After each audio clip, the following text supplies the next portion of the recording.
ուղղությամբ հիշեցնել նաև, որ կա Գերագույն խորհրդի որոշում, համաձայն որի Հայաստանի որևէ ղեկավար չի կարող ստորագրել մի փաստաթուղթ, որով Լեռնային Ղարաբաղը կճանաչի Ադրբեջանի մաս։ Նիկոլ Փաշինյանը 22 թվականի հոկտեմբերի 6-ին Պրահայում ճանաչել է Արցախը Ադրբեջանի մաս, դրանով իսկ գործելով պետական դավաճանություն։ Ես կուզենամ ներկայացնել ձեզ այն գործընթացները, որը հանգեցրել էր պետական դավաճանության։ 2022 թվականի ապրիլ ամսին Նիկոլ Փաշինյանը ազգային ժողովում հայտարարեց, որ իրեն հորդորում են միջազգային ուժերը, որ պետք է իջեցնել Արցախի կարգավիճակի հետ կապված նշաձողը, որից հետո իրեն կապահովեն անվտանգություն Արցախի մեր հայրենակիցների մասով։ Դրանից առաջ տղրահարչակ Մակրոնը մի հարցազրույց էր տվել եւ հայտարարել էր, որ ինքը զարմացած է եւ հիացած է Նիկոլ Փաշինյանի խիզախությամբ։ Դրան նախորդել էին ստվերային գործընթացներ, հանդիպումներ, որի ընթացքում էլ պայմանավորվածություն էր ձեռք բերվել, որ Արցախի կարգավիճակը իջեցվելու է, իսկ իրականում Արցախը հանձնվելու է Ադրբեջանին, դրանով իսկ փաստորեն հիմքեր էին դրվելու արցախցիների էթնիկ զտման համար։ Ապրիլյան այդ հայտարարությանը հաջորդեց դիմադրության շարժումը եւ որոշակիորեն հետաձգվեց այդ հանձնման գործընթացը, սակայն քանի որ պայմանավորվածությունները կային, տեղի ունեցավ մի իրադարձություն ողբերգական, որը ընդունված է մեր մոտ անվանել ջերմուկյան դեպքերը, այդ երկօրյա պատերազմը, որի ընթացքում մի քանի 100 մենք զոհ ունեցանք, թիվը կոնկրետ չի նշվում, եւ հետագա քրեական գործի շրջանակներում մենք կփորձենք պարզել, թե արդյոք դա համաձայնեցված էր այդ պատերազմը, որպեսզի հերթական անգամ վախի մթնոլորտ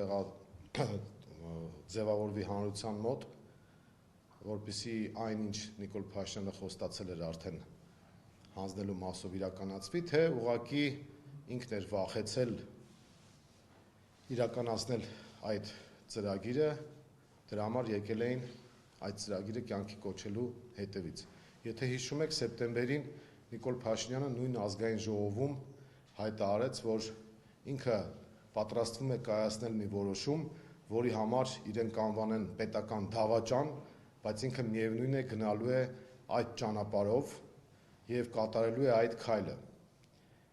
Սեպտեմբերին արդեն հաջորդեց հոկտեմբերի 6-ը, այդ եվրոպական քաղաքական հավաքը, այսպես կոչված քաղաքական համայնքի հավաքը, որը Մակրոնի նախաձեռնությամբ է ստեղծվել որպես կազմակերպություն, կառույց կամ հավաքույթ, որը Երևանում դուք տեսաք,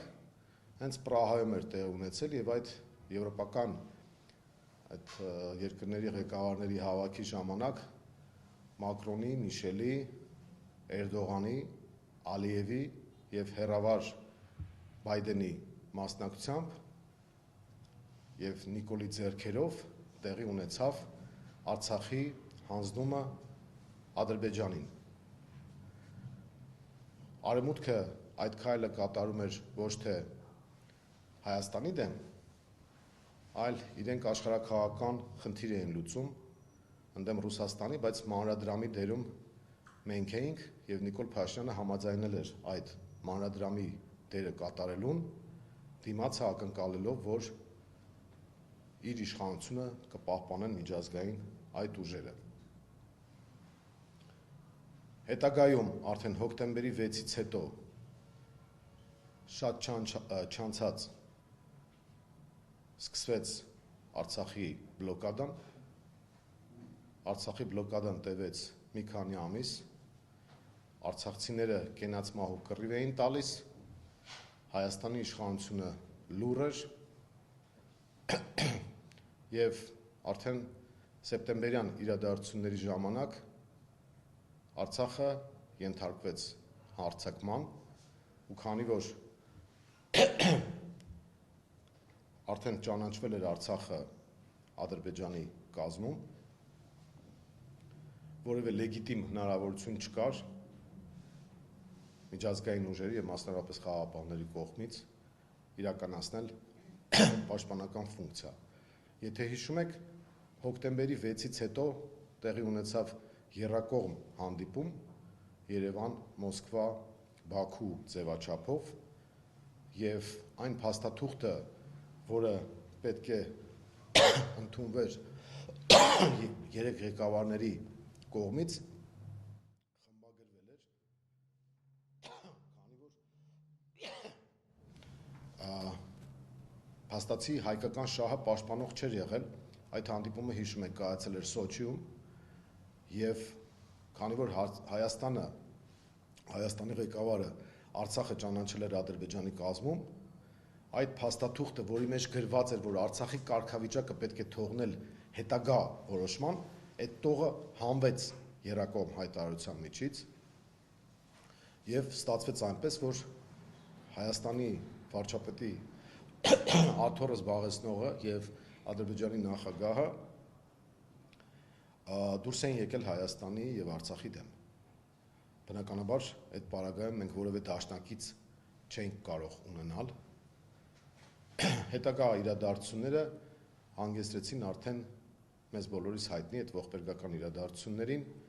ռազմական բախման Արցախում եւ 120,000 հայերի բռնի տեղահանմանը, որը կոչվում է էթնիկ զտում, որը ցեղասպանության տարատեսակներից մեկն է։ Այս ամենի հեղինակը, մասնակիցը եւ հանցավոր կատարողը Նիկոլ Փաշինյանն է եւ ինքը պետական դավաճանության հոդվածով իշխանափոխությունից հետո դատվելու է, ինքը շատ լավ գիտի այդ մասին եւ դա է պատճառը, որ հիմա այսպիսի գործողություններ է իրականացնում։ Նիկոլ Փաշինյանը նաեւ պետք է հետագայում պատասխանի, թե ինչ է արել այն 8 միլիարդ դոլարի հետ, որը պետական պարտքի ավելացման չափն է, եւ մենք որևէ մեկս տեղյակ չենք, թե ինչ ուղղություններով են ծախսվել այդ միլիարդավոր դոլարները։ Նիկոլ Փաշինյանը պետք է հետագայում պատասխանի, թե ինչպես եղավ, որ ինքը եւ իր շրջապատը դարձան դոլարային միլիոնատերեր, որոշ դեպքերում միլիարդատերեր, որովհետեւ իր շրջապատի բիզնեսմեններից մեկի տարեկան շահույթը մաքուր 1.5 միլիարդ դոլար է եւ Նիկոլ Փաշինյանը պետք է պատասխանի, թե ինչու այսպես կոչված սահմանազատման եւ սահմանագծման աշխատանքների շրջանակներում Հայաստանը միակողմանի զիջումների գնաց Տավուշի մարզում եւ մենք բոլորս պետք է հասկանանք, թե ինչ նախապայմաններ կան, որի տակ մտել է Նիկոլ Փաշինյանը եւ բոլորիս համար դրանից հետո պարզ կդառնա, թե ինչու է նա այսպիսի ագրեսիվ վարքագիծ դրսևորում։ Ուրեմն թուրք-ադրբեջանական եւ արևմուտքի գլոբալիստական շրջանակների պահանջները Հայաստանից հետեւյալն են։ Առաջին, այսպես կոչված Զանգեզուրի միջանցքի հանձնում։ Երկրորդ, ադրբեջանցիների բնակեցում Հայաստանում։ Երրորդ, Հայաստանի առնվազն 3 տարածքների հանձնում, որոնք ճանապարհային կարևորագույն հանգույցների վրա են։ 4. Ատոմակայանի փակում։ 5. Հայաստանի հանքարդյունաբերության ոչնչացում, որը այսպես կոչված բնապահպանական ծրագրի շրջանակներում պետք է իբր թե նպաստեն Հայաստանի էկոլոգիական միջավայրին։ Հաջորդը ռուսական ռազմաբազայի Գյումրիում տեղակայված 102-րդ ռուսական ռազմաբազայի հեռացում։ Հաջորդը Հայաստանը պետք է դուրս գա հապկից։ Հաջորդը Հայաստանը պետք է դուրս գա ԵԱՏՄ-ից։ Եվ դա այն դեպքում, երբ որ ՀԱՏՄ-ի շրջանակներում եւ մասնավորապես հայ-ռուսական առևտրային հարաբերություններում մեր տոկոսաչափը ավելի քան 30% է, այսինքն Հայաստանի տնտեսական կոլապս։ Եվ բնականաբար Հայաստանի ուկրաինացումը նախատեսված է, որպեսզի թուրքական աշխարհը կարողանա գերիշխող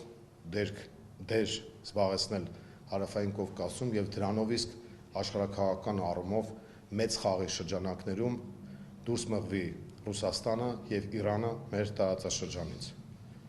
Ահա այս հրեշավոր ծրագրի տակ է մտել Նիկոլ Փաշինյանը եւ բնական է, որ բոլոր այն մարդիկ, բոլոր այն քաղաքական ուժերը, ովքեր դեմ են այս ամենին, ովքեր Հայաստանի ազգային պետական շահն են պաշտպանում, իրենք պետք է հռչակվեն դավաճաններ իմ նշած Գեբելսյան քարոզչամեքենայի ծրագրի շրջանակներում։ Մեզ վրա որևէ ազդեցություն իրենց հարձակումները չեն կարող թողնել,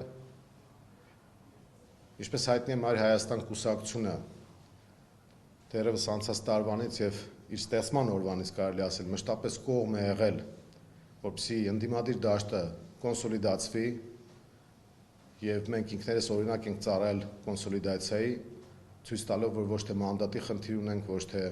աթոռի խնդիր ունենք, այլ պետք է անենք ամեն ինչ, որպեսզի Հայաստանը Արցախի ճակատագրին չարժանանա։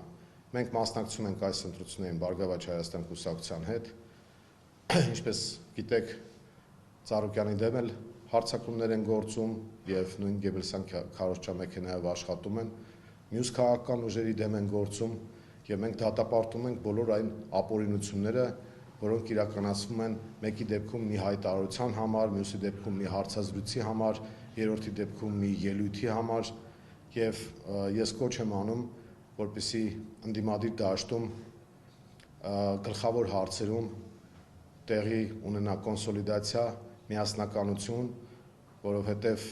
առանց դրա այս իշխանությունները կարող են վերարտադրվել եւ եթե մենք Արցախի ճակատագրին արժանանանք, արդեն կարևոր չի լինելու թե ով է եղել, ասենք, նախագահ, վարչապետ, падգամավոր, նախարար կամ սովորական գործարար։ Այս ընտրությունները ունեն առանձնահատկություններ, առաջինը այն է, որ մենք դարձել ենք աշխարհաքաղաքական բախման թատերաբեմ, երբեք նման բան չի եղել Հայաստանում։ Երկրորդ առանձնահատկությունն այն է, որ Ալիևն ու Էրդողանը շատ ակտիվ դերակատարում ունեն Հայաստանի ընտրություններում եւ ներքաղաքական կյանքում, նրանք ունեն տեխնացու իդեմս Նիկոլ Փաշինյանի եւ երրորդ առանձնահատկությունը այս ընտրությունների այն է,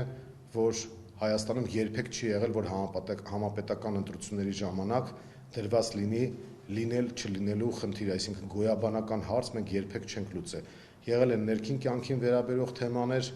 բայց դա չի վերաբերել Հայաստանի պետականությանը։ Այս դեպքում մենք գնում ենք փաստորեն յուրօրինակ հանրաքվեի եւ հունիսի 7-ին մեր քաղաքացիները պետք է պատասխանեն մի հարցի. արդյոք մենք ունենալու ենք Հայաստանի Հանրապետություն, թե Արևմտյան Ադրբեջան։ Ահա այս ամբողջական պատկերը ներկայացնելու համար էր, որ ես ուզեցա շփվել մեր հարգարժան լրագրողների եւ մեր հանրության հետ եւ նրանց կոչ եմ անում անպայման մասնակցել ընտրությանը, քանի որ ընտրության բարձր մասնակցությունը, ինչպես որ մենք ցույց տվեցինք Գյումրիի օրինակով, հանգեցնելու է անխուսափելի իշխանափոխության եւ Նիկոլ Փաշինյանը այդ դեպքում երնեք է տալու Սաակաշվիլու ճակատագրին, որովհետեւ այն ինչ որ արվում է մեր պետության դեմ, վաղեմության ժամկետ չունի եւ արժանանալու է իրավաքաղաքական գնահատականի։ Իսկ քաղաքացիական պայմանագրի շարքերի, միջին օղակների եւ պետական ապարատին ուզում ենք տեղեկացնել, որ նրանք չպետք է իրականացնեն այն ապօրինությունները, այն ապօրինի հրահանգները, որոնք իջեցվում են վերևից։ Մենք չենք պատրաստվում իշխանափոխությունից հետո վհուկների որս իրականացնել, մենք չենք պատրաստվում թշնամանքի ատելության մթնոլորտ ձևավորել, այլ ճիշտ հակառակը մենք հանրությանը կոնսոլիդացնելու ենք, ուժեղացնելու ենք, համախմբելու ենք։ Ահա այս ամենը, որ ես կուզենայի փոխանցել մեր